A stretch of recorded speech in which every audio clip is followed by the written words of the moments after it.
But for you to talk about, like Mr. Schofield did, that there was one day a dispensation of the law and now a dispensation of grace, that irks the fire out of my Baptist brains.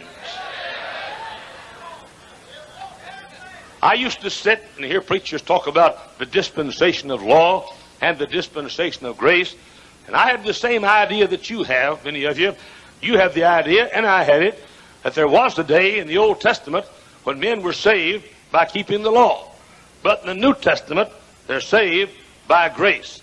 If you didn't have a Schofield Bible or Larkin's charts, you would never in this world come up with any such thing as a dispensation of grace.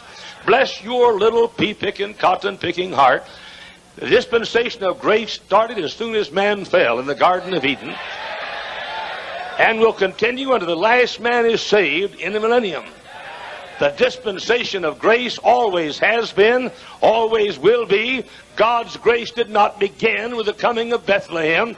God always was saving people by grace through faith. And the purpose of the law in the Old Testament is the same purpose of the law in the New Testament, to show man that he's exceeding sinful and cannot save himself, and cause him to get to Jesus in a hurry. Now, I said, with the coming of the book of Acts, there was no new gospel. I said, with the coming of the book of Acts, there was no new church. I said, with the coming of the book of Acts, there was no new dispensation.